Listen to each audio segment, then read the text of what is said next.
And we were hearing from Natasha that the US has pulled out of UNESCO before. It did it in the 80s. It had pulled funding from UNESCO much more recently. So why now? And also, does it matter if the US pulls out of UNESCO? Well, of course it does. I mean, at one point, it used to be something like 1/5 of the UNESCO budget, like the United Nations, would come from the United States, the richest country in the world, superpower, you know, with a huge influence around the world.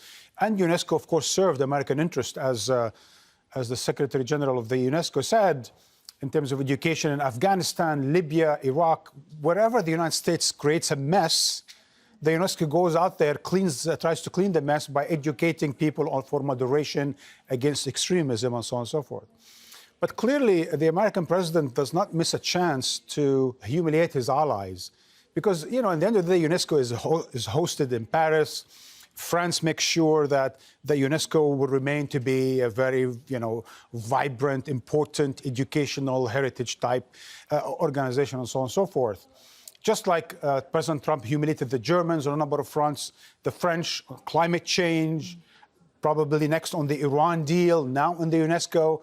This America First doctrine, if you will, or strategy, seems to say America first, the world last. Meaning we don't give a damn about the rest of the world. You know, UNESCO can go to hell. But at the end of the day, the United States owes the UNESCO $600 million it has to pay.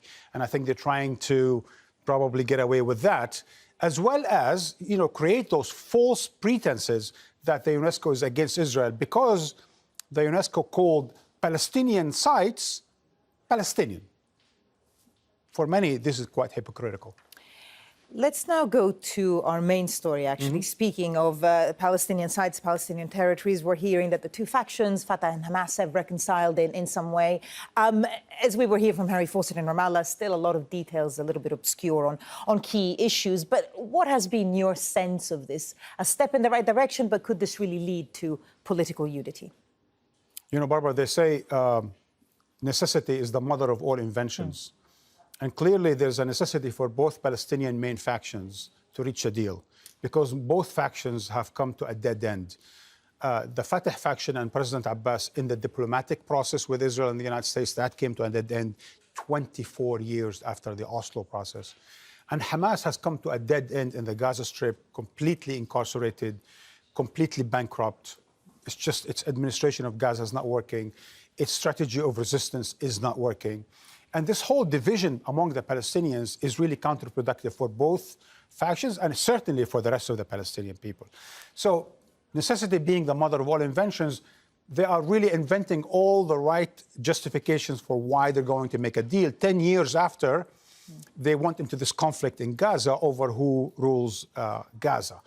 Be that as it may, I think what they've done is they agreed on the mechanism of how to move forward, that they agree that they need to come together in some kind of a national consensus government, future elections, joint security apparatuses, and so on and so forth. So they agree on the mechanism about these things, and they signed the first protocol about administering Gaza and the border crossing between Gaza and Egypt, which is apparently a very important question for Egypt because it talks about security, stability, and so on and so forth. So certainly this has become a priority. Will this continue to move forward on a number of other important issues? Probably it will. I mean, they will continue to sign those protocols. They will agree on a number of things by the end of this month, next month, and maybe in a year, if the circumstances allowed it and the international quartet, meaning the United States, Russia, United Nations, European Union, would push for elections, they might actually produce them. So they will end the fighting, the infighting, they will end the killing and the imprisoning and the incitement between Fatah and Hamas. But will that liberate Palestine? Will that create an independent Palestinian state? Will that put an end to the Israeli illegal settlements? Will that put an end to Israeli assaults in occupied East Jerusalem? Of course, none of that. This is just for them to get their house in order for them to be one united people with one united program. That's the least they can do.